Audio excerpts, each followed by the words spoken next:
To be joined by some of the industry's biggest and brightest executives, from the health insurance companies to the solution providers that enable them. Over the course of the next couple of days, you'll be participating in thought-provoking roundtable discussions, stimulating one-to-one meetings, educational workshop sessions, high-level keynote panels, and countless networking opportunities. So please, and I'm sure you will, take advantage of all of this while you are here. We also encourage you to engage in our online social conversation during the assembly.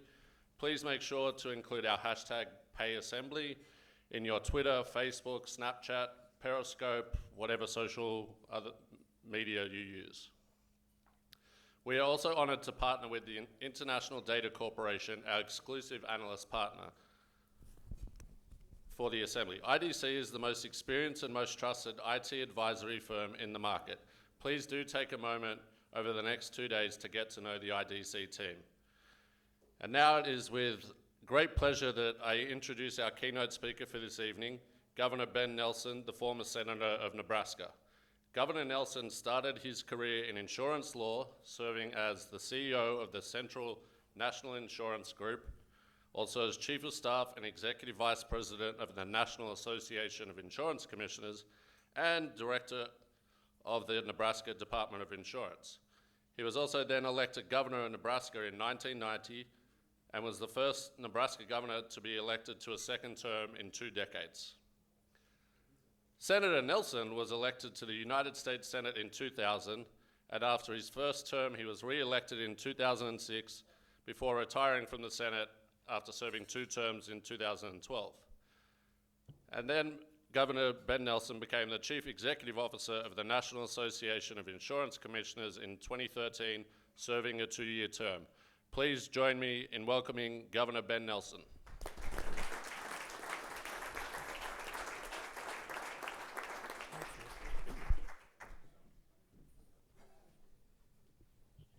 Thank you very much, Nick, and thank you, everybody, for the opportunity to be here with you today. It sounds like all the good stuff is going to start tomorrow after I'm done. I appreciate, first of all, I want to thank the Millennium Alliance for hosting the Healthcare Payers Transformation Assembly. I read the history and the purpose of the Alliance, and I'm very honored to be here, flood and all. As a matter of fact, I expected to be met at the airport by Noah and an ark after all the news that we had about the flooding. But before I get started, I think I probably, just sort of the word of caution, let you know about what happened shortly after I was elected governor.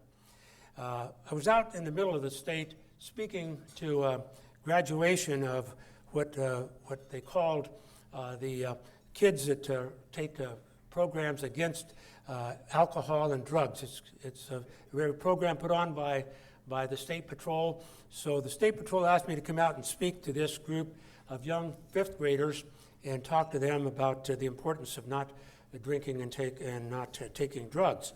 So I went to this program and I spoke, and afterwards a lot of the little graduates came up and wanted to take a picture or something like that, which sometimes happens, and one of them apparently talked to my staffer, because on the way back, my staffer told me, he said, I asked this little kid what he thought of you as the governor. And he said, the little guy thought for a minute and said, well, you know what? My dad doesn't think he's very bright, but I like him a lot. And once I got over the shock, I realized when dim-witted parents can have brilliant children, there might be hope in this world. Last night I was talking to my wife, Diane, about coming to speak to you here and be with you. And I said to her, Diane, I know I told you before we got married I was going to run for governor. And it's true, I did. I said, but in your wildest dreams, did you think that I would? Or that in your wildest dreams you think I'd get elected, or that we'd go on and serve in the Senate and live on a street in Washington, D.C. called Constitution Avenue. In your wildest dreams, you think that would happen? She looked me right in the eye and she said, Ben, you've never been in my wildest dreams.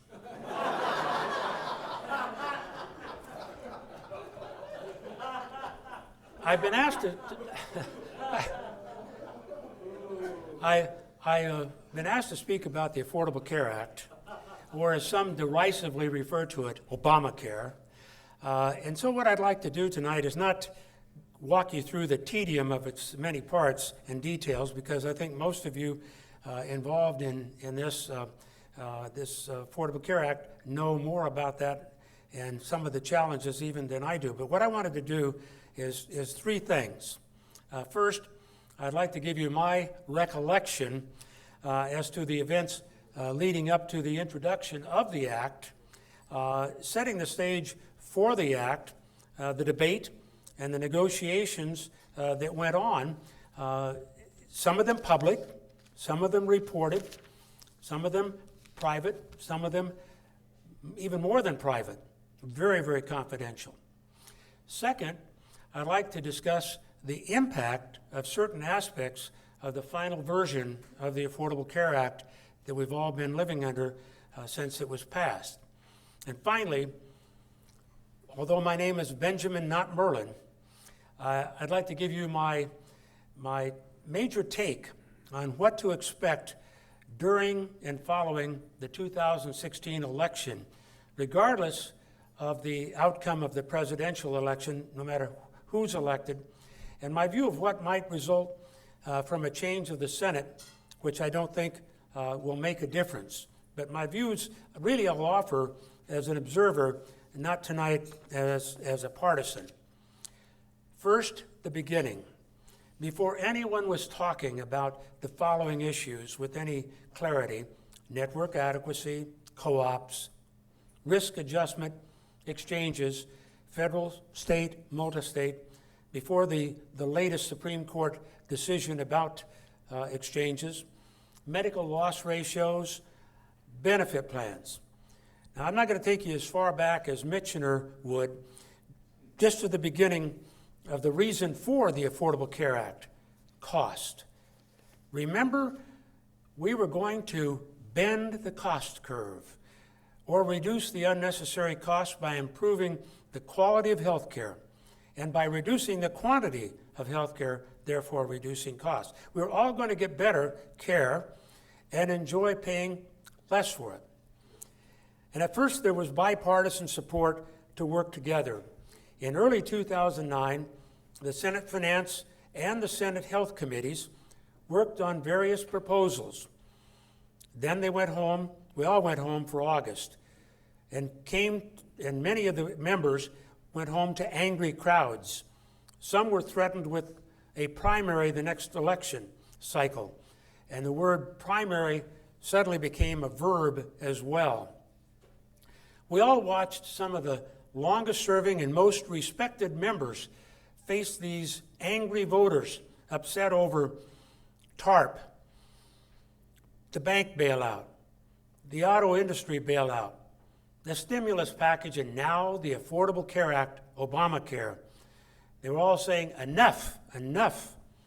Bipartisanship stopped suddenly on a dime, and the effort shifted from bending the cost curve to universal access for coverage. The health insurance industry lost the pre-existing condition debate early on, so the only answer seemed to be to avoid adverse selection by getting everybody into the system, or universal access and universal care. As a matter of fact, how were you going to do that? That was the question. Then an old idea came back. Well, we'll just put some penalties on if people don't buy the coverage. Great idea. If there's teeth in some sort of a disincentive or an incentive, sometimes that'll work. But there was no appetite to have teeth in that disincentive. Then others said, well, will there be enough capacity? Will the insurance industry, health insurance industry, really step forward and provide the market? Will it be affordable? And some said, no, I don't think that'll happen. We've got to have a public option. And even during Senator Clinton's time as First Lady, when she was working on a health care proposal, she didn't include what has become known as the public option. That was introduced as a means to provide competition to the private insurance market, or to provide a market in case there wasn't a private insurance market. As a matter of fact, I just heard not long ago that one of the presidential candidates is now raising public option as a possible solution to fixing the Affordable Care Act. The argument was that this would drive down premiums because the public option would be subsidized. It would be subsidized and the industry would have to respond with lower premiums. Because of the concern about making sure there was a market and making sure that the loss ratios were appropriate, I introduced the idea of a medical loss ratio, which would require an insurer to pay out in claims a certain percentage of premiums collected. If they paid out less than that in claims, then the insurer would be required to pay a rebate back to the policyholders or some combination of increasing benefits accordingly. There were all kinds of discussions about how to have a medical loss ratio. There were those who suggested maybe that it ought to be 90%. Some thought maybe 95%. It was finally settled that it would be 80%, which allowed at least the insurance industry to have 20% to pay premium taxes, as well as acquisition costs and overhead and other expenses. The thought was that competition now would be based on improving the quality of care, of service, and not the quantity of care, that this would eliminate what some had suggested that some insurers, health insurers, were doing, and that was paying out in claims less than 50% of the premiums collected. This was to be a level playing field for loss ratios, avoid what some contended was profiteering.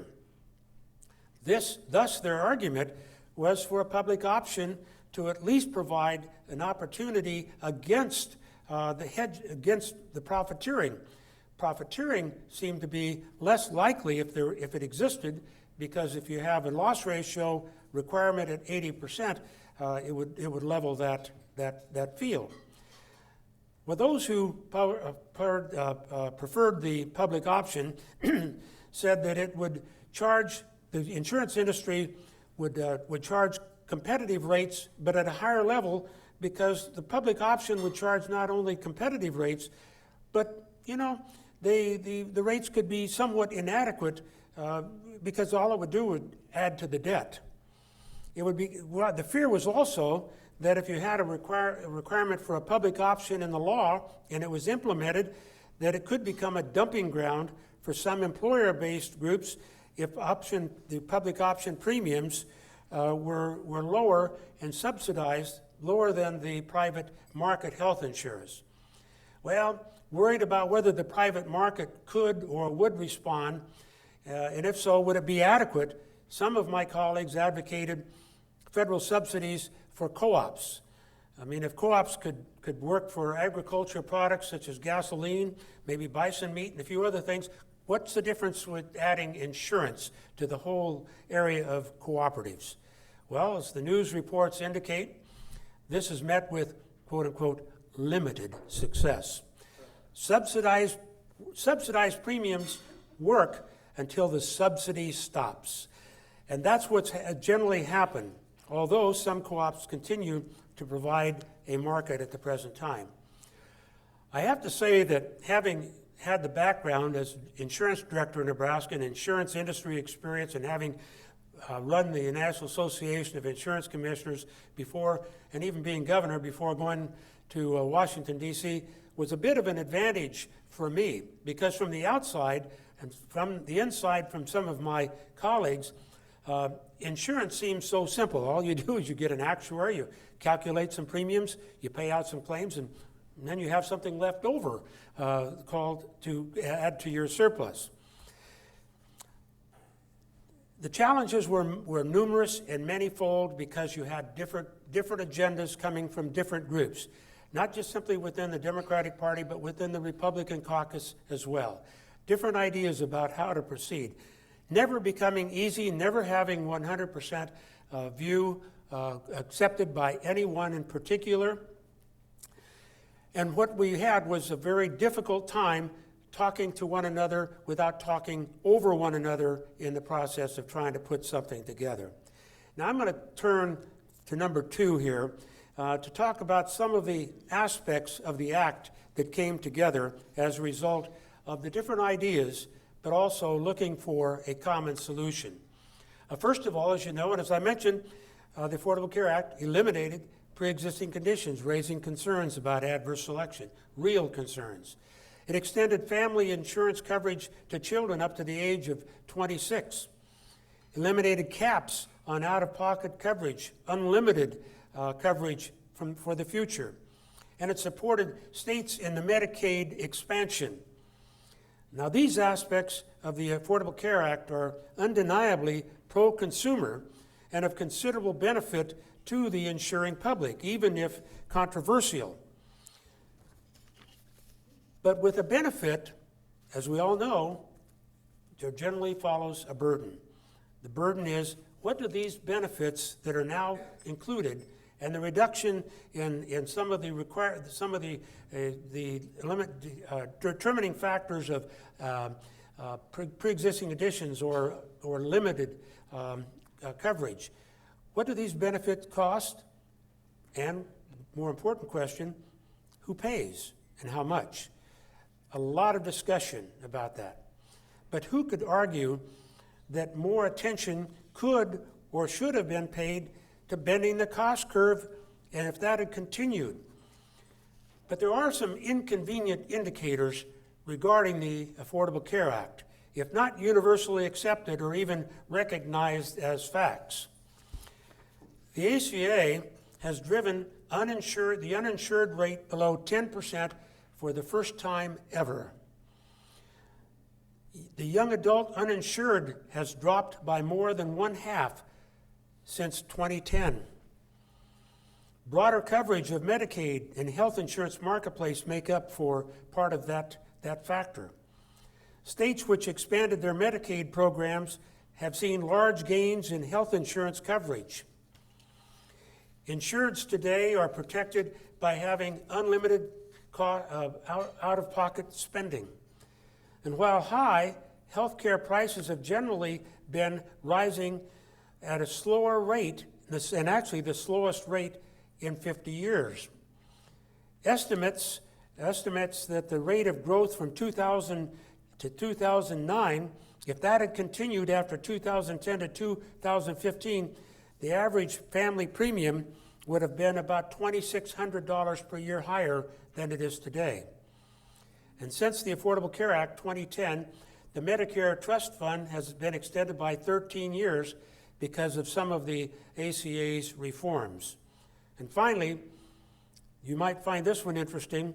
If you're going to go to the hospital, the rate of patient harm in U.S. hospitals since 2010 has dropped by 17%. Maybe that's one of the most important factors to consider. Well, now for my predictions. I mentioned my name is Benjamin, not Merlin. Despite these positive points, no one can argue that the Affordable Care Act was the best possible law. They can't argue that. It became the best law possible. No public option, medical loss ratio at 80% from the standpoint of the industry as opposed to 90%.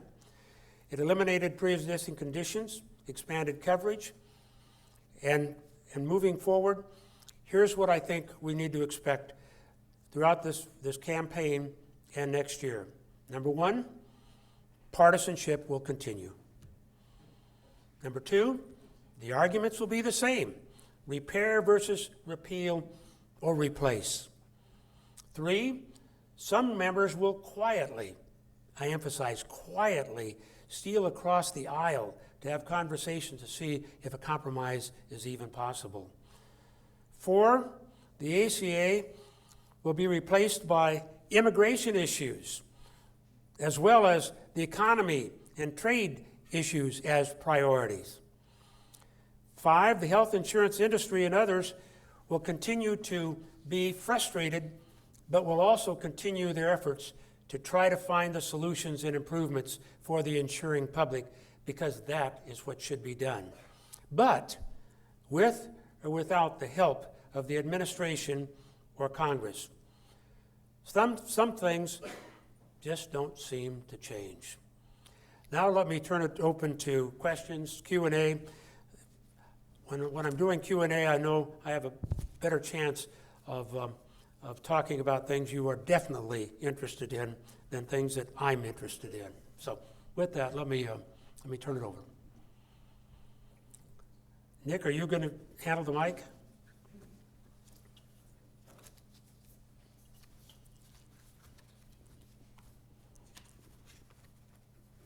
That was presumptuous of me to think that somebody might have a question, but I... No, thank you for your remarks, Governor Nelson, and very insightful. It's always great to understand from the inside.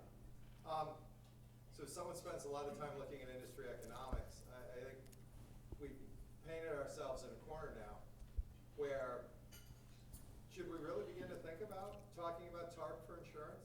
About doing what? TARP for insurance. We have billions of dollars of losses. We have the largest private insurers abandoning the program.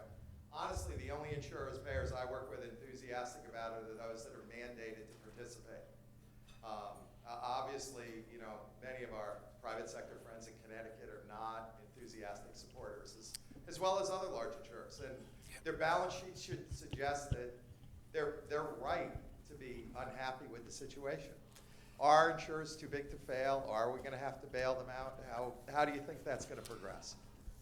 Well, I think it's a bold suggestion. I don't think very many would try to offer it in Washington seriously, so if it came about, it would be for other reasons. But my sense is that we still have the guarantee fund, but I understand the guarantee fund is supported by the industry, and if you don't have an industry to pay the guarantee fund, I understand the circular argument that's there.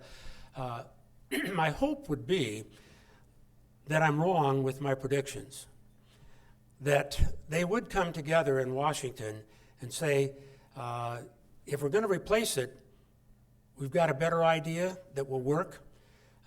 Having spent all that time debating it and negotiating, quite honestly, unless you go back to finding a way to reduce the costs, to improve the quality of the care and reduce the quantity, I don't know what you can replace it with that's going to work better without having whatever you do go back to the exclusionary approach that underwriting engaged in for all those decades before the Affordable Care Act. I personally believe that if we were to go to a public option, we shift from the industry the burden to the federal government and to the debt, because I cannot believe that the federal government will finally one day charge an adequate rate for whether it's flood insurance or for whatever program it may be, Medicare or otherwise, to charge an adequate rate. So we have to hope, and we have to push, and we have to pursue people in office who will step forward and do what they think is right, rather than to hide from the reality that is coming upon us. I'm quite concerned about that, obviously. As one who took a lot of heat for the Affordable Care Act, I feel I can say that with somewhat of a portfolio. Governor, thank you again for coming If you can tell me who you are, that might... Martin Hickey, I'm the head of the New Mexico Co-op in Nashco. But I didn't mean to castigate all the co-ops. No, well, actually, it was your colleagues in Congress and the president who basically sold down the risk corridors and so forth and caused the collapse of the co-ops, and also rescinding funds time and time again. So the program was very difficult to get off the ground, but some are succeeding. So my question to you, though, is really more in your commissioner role and your understanding of insurance. Do you feel, having worked as the head of NAIC over the last couple of years, that CMS has done an adequate job of executing? I mean, by and large, there were 1,500 secretary shall in the bill, and they developed regulations. And today, United essentially pulled out of the market. And a lot of other people are saying that the way it's been executed with the flawed risk adjuster, with the no longer paying the risk corridors and so forth, that the young are being driven out. The 3-to-1 age banding is, and basically losing money in risk adjuster on bronze groups is going to drive the young out, unbalance the pool, and cause the collapse of the exchange. And I'm just wondering, do you feel comfortable making any comments on that, and CMS's execution and insight into insurance?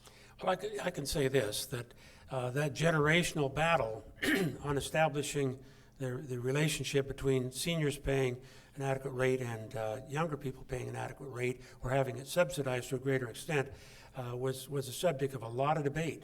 I think it does need to be readjusted and looked at, because I think that is part of the problem. I can say this, though, that CMS, under the direction of Marilyn Tavener, did as good a job as I could imagine ever having been done for a governmental agency, because I think they look at it from a different aspect than maybe others do. They may look at it from the standpoint of the insuring public without considering what the implications are to the industry, because they think the industry is always going to be there. So I don't think there was any anticipation that the market would begin to recede as it has, and it seems like it's going to continue to do so. It's almost as if there was they weren't thinking about tomorrow, they were thinking about today. And as you know, in the insurance business, whatever your rate is today, your claims are paid tomorrow. And if your rate's inadequate today, you're going to have a tough time paying tomorrow. So if they weren't thinking ahead far enough, more recently than later, because the NAIC, before I left, February 1st, we had a submission that big sending to CMS complaining about their latest series of pronouncements, because I don't think they were thinking about everything. They were thinking unilaterally, and when you do that, you get the skewed results that I think we're seeing. Governor Greg Scott from Deloitte, good to see you again. Nice to see you, Greg. Thinking about federalism, the federal role which you've served in, and the state role that you served in and that you've represented so ably, I guess a two-part question. Number one, your prognostications seem to suggest that maybe the federal role will be in stasis for a while, right? You'll have people sneaking across the aisle to have whispered conversations. I hope so, at rather least, than yeah. having any meaningful, anything more than incremental progress on the federal front. So how do you see the dynamic of the federal role that CMS and others have played compared to the state insurance role that you've been immersed in the past few years? And then the second part of the question is thinking of what's going on at the state level. We have a new dynamic, at least in the states that have chosen to implement their own marketplaces, their own health insurance exchanges. We see this really interesting bifurcation of insurance responsibility between the exchanges, the marketplaces, and the insurance commissioner. So any thoughts you might have on what's going on at the state level vis-a-vis the feds? Now, if I want to have some empathy for CMS, it would be that they are dealing, as the NAIC and I just did, with commissioners who are not uniform in their belief about the Affordable Care Act, or whether to have an exchange or not have an exchange, or whether they support having it repealed or replaced. So there's a bit of a challenge that CMS has to start with the states having different perspectives. As I said at the NAIC, we support the states. We support the states no matter what their position is. We're neutral as regard the act, but we're not neutral as we want to when it comes to helping a state. We will do everything we can to help a state. Well, that makes it, with the national program, a little bit more problematic. But that's our federal system. Jefferson was right. The states are the best at experimenting with democracy and with ideas, and this is probably one of the best examples of it, even though it's also painful where you have the differences between the states. But that's why I argued for states to have the right for their own exchanges, but that if they chose not to, didn't want to do it at the state level, and they wanted the federal government to do it, you at least had the opportunity to go back to a federal option. There were those who wanted nothing but federal options, And we got that changed where the states could start with a state option. That ended up with a lawsuit before the Supreme Court here recently. And I happen to think the court came down on the right side of that issue because I was there, and I was the one who pushing for the federal exchange, and there was never, ever any discussion or intent to have a difference between those when it came to the rest of the federal act. Governor, my name is Anish Kumar. I work at Cigna. You spoke about medical loss ratios, and that's a valuable debate. But at the end of the day, it's still a debate about the fringes. I'm sorry, about the what? About the fringe, about the margin, in the sense that health insurance premiums are high because healthcare expenses are high. My question to you is, was there a debate about directly addressing the drivers of medical cost, and what's your prediction about such a debate in the future?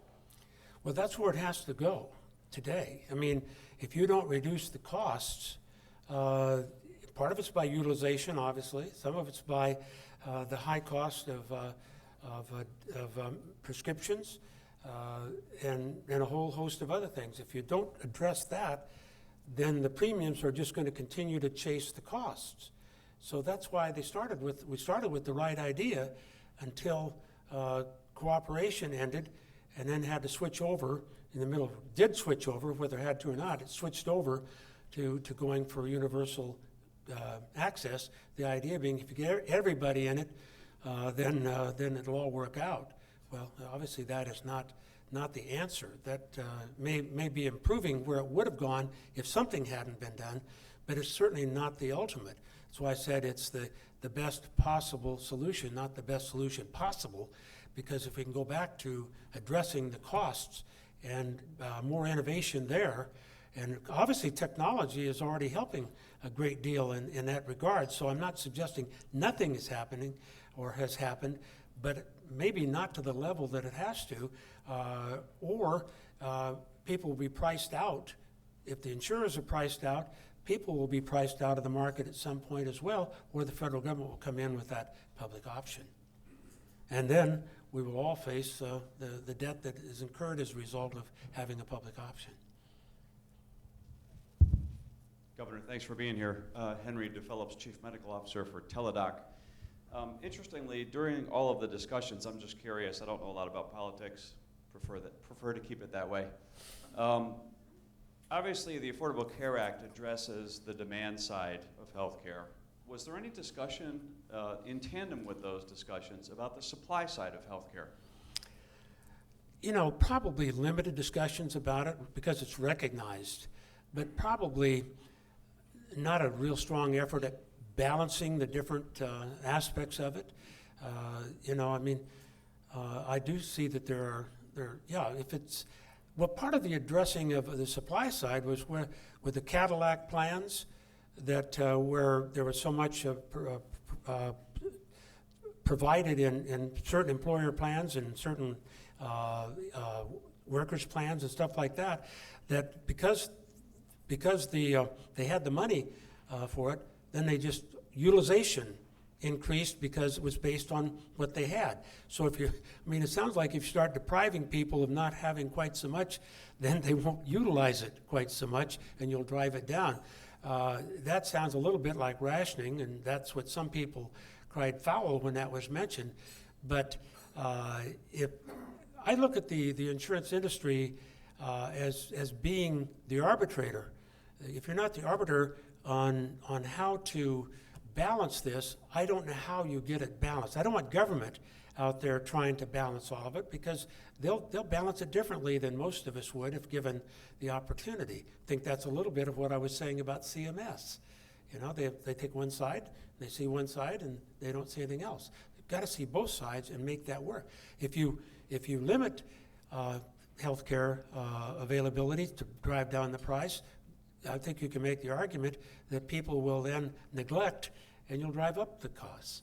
So some very smart people are going to have to address that one and see if there are any kind of legal solutions.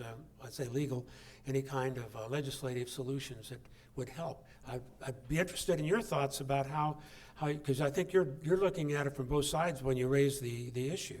What are you finding? Are you finding any effort to balance those two? I'm a little subjective. So Teladoc is a telemedicine company.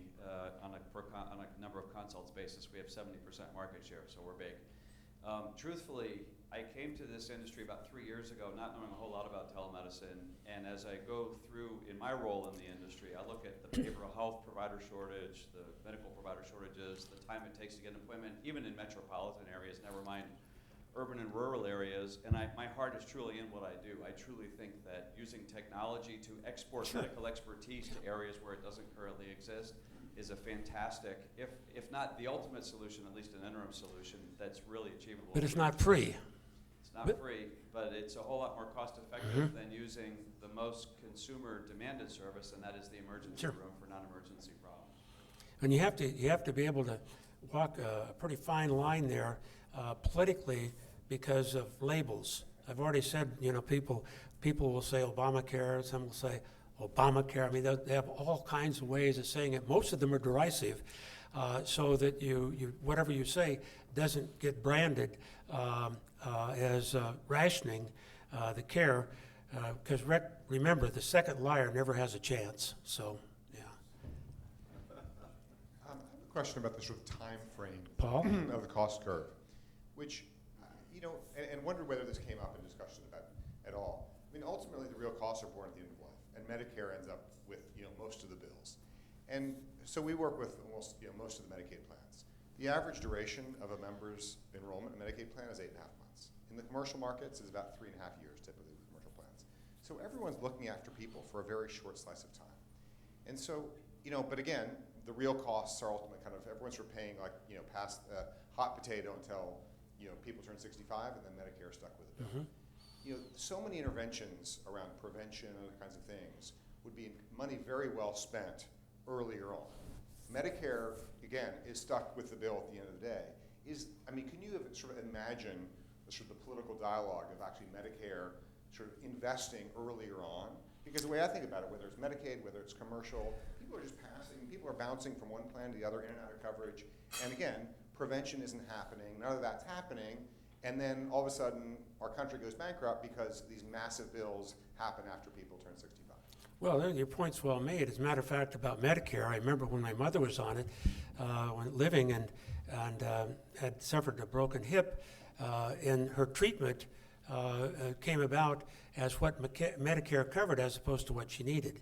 And so because she didn't get the kind of care she needed, she had repeated trips back to the hospital, drove up the costs, and it didn't necessarily improve her quality of care until she found a nurse who was convinced that she was going to spend the time to help her and get the care she needed as opposed to just what Medicare would pay for, and got her on her feet. So, penny wise and dollar foolish is such a simple statement, but where's the greater truth than that? If you don't find the right kind of care at the right kind of cost to take care of a person's condition, obviously up front,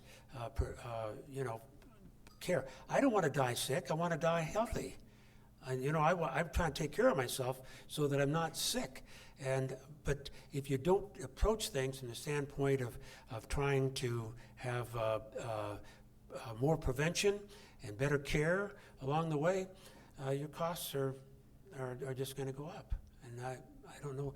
But that's why some smart people do really need to sit down and strip away some of the politics and certainly the partisanship and begin to talk about how we can balance supplies and demand and quality care versus quantity care, and really get serious about it with people who know what they're talking about. And it'll be structurally very difficult to get something done, but it's impossible without doing that.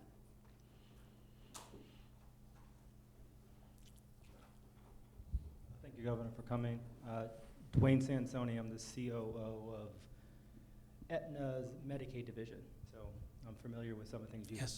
that you spoke about. My question centers around the fact that about 30 of the states have expanded through Medicaid expansion, about 20 haven't or so. Pretty much all of them are the Republican states. And as we get through this cycle, we're beginning to hear more about the private option for the Republican states to try to take the Obamacare dollars without having to take the Obamacare legacy. And to me and to many, that just means it's Medicaid but more expensive, because ultimately they have to pay the difference, because I can't contract with the providers at the Medicaid It's a public rates. option. Right. It's a public plan, not necessarily just an option. Right. So my question is, considering the discourse of this election cycle, and whichever way it turns out, the chances of Obamacare being repealed, to your point, are unlikely. My question is, do you think that the Republican states eventually will take the Obamacare expansion dollars and expand? And if they did through private option, is that a good thing or a bad thing in your view? I don't, unless you have an adequate replacement plan, I think you're going to continue to have the chatter and legislation introduced that fails all the time. Because if you don't have the answer to what the problem is, and you pull back the only answer that seems to be out there at the moment, there are going to be an awful lot of people upset about it, because the absence of a plan could, for most people, be worse than a plan that's inadequate or isn't working quite right. So I think politically, people are doing and saying what they think they can do, and a lot of them are absolutely sincere. But when you ask the question, okay, you succeed on repealing Obamacare, what do you do the next day? What do you do the next day? All those kids they're covered up until 26. That they drop back down to something else. I don't even what the option at the end of it all would look like if you repealed the actual act. So I think there's going to be an awful lot of chatter about it for a while. Then it's going to go to the back burner, and we're going to have more about immigration, and we're going to have trade, and we're going to have jobs, and we're going to talk about a lot of other things. And during that quieter time, not totally quiet, quieter time, one would hope that there would be some people who would be talking with one another to make it better if it's possible. Or if it's going to be repealed, at least have a plan as an alternative. I mean, how many of you think, let me just ask this question, and it's probably unfair to me to ask, how many of you think it will be repealed? Yeah, see what I mean? Maybe should be, but would be repealed. I mean, and if it's repealed, how many of you think that there would automatically be, or at the same time, there would be an alternative plan that would be introduced that would pass in its place? Yeah, see, I mean, this is the stark reality of what we're dealing with, together with all the other aspects of it.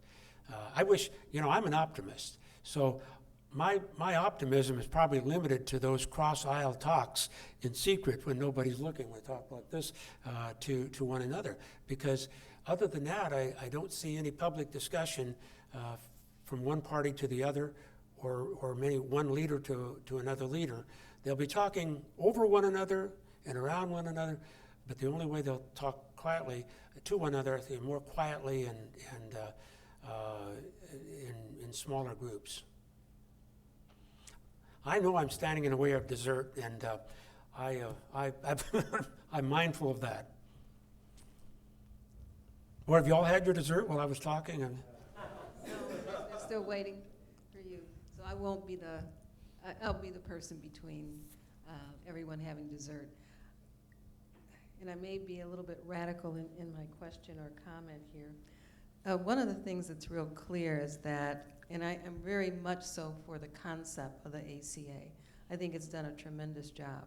I think it's a very complex issue and a very complex law, and I have to applaud all the pieces that were in there. But I do think that once it got implemented, there's some obvious flaws. So the question becomes, how slow will the government be in trying to address those flaws? And some very obvious ones. Some of our colleagues were talking about some of the obvious ones where special enrollment rules are so lax without any verification. We have people coming into the health insurance arena paying for their premiums for 3 or 4 months while they get their surgeries, and then they drop. And so this has become very, very common. We've had people from Canada to insure their babies who are in NICUs in order to get those kinds of coverage because they can't get access in Canada. So there's a lot of obvious pieces that could be, I think, fixed, okay? But the problem is, as you say, we're going into this quiet time. So my question is there something that the healthcare industry can do to make this not a quiet time, like they did when CMS was going to drop the Medicare Advantage rates, and the insurers went outraged and started exiting the market? We have United, who has already exited the market, and there's others that are kind of wavering. Is there something that the healthcare industry can do to make this not a quiet time and to really have them really pay attention to some of those very obvious flaws that could help? Well, and that's a great question. One of the answers would seem to be the withdrawal from the market by UnitedHealthcare and others threatening and mergers and a concern about whether or not the private market will continue to be adequate. And I raise that just simply as a question. If that doesn't cause people to want to try to find solutions, I don't know what. The threat of something doesn't seem to change much. The reality, one would hope, would cause people to get very, very serious about replacing, repairing, or fixing whatever is there in the best way possible. Now, I do think that CMS will respond, but I'm not sure that we're getting the best responses there, as I've suggested. So I'm just hopeful that somewhere along the line I'm wrong about my assessment of what priority this will get at the end of this campaign or next year, whoever's in. And that doesn't matter, Senate, House, the administration, because I think the issues are the same. The stalemate will continue. You know, I've seen in Washington what you hardly ever see, except I guess in hockey and a few of those field sports, where the offense and defense is on the field at the same time.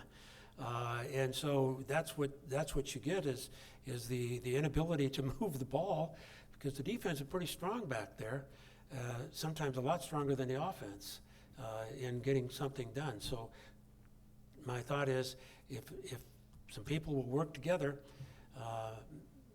and you come up with some solutions, maybe something indeed will happen. I don't know what it takes to cause reality to occur from time to time. But usually it's events, a series of events. And then I think we're seeing the series of events that would cause some people to say, well, maybe we ought to change, keep our rhetoric, but change our approach and try to find an answer.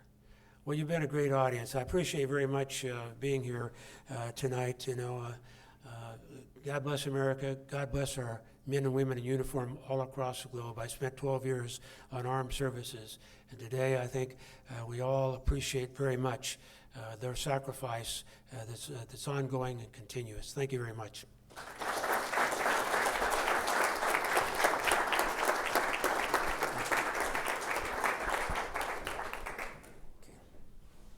Thank you again for joining us in a fantastic keynote, Governor Ben Nelson. As they bring out the cake, which I know everyone's excited about, I personally am, so I'm going to talk fast. Just a couple of housekeeping. Breakfast will be tomorrow at 7 a.m. It's just out the door to the left, so please come up to the 3rd floor. We will also have all your packets with your schedules at there, so please come and see our team. And at 7:45, the panel moderated by Greg Scott, the U.S. Health Plan Lead and Vice Chairman at Deloitte, will begin, and that'll be fantastic. Enjoy your evening, enjoy the cake, and thank you again.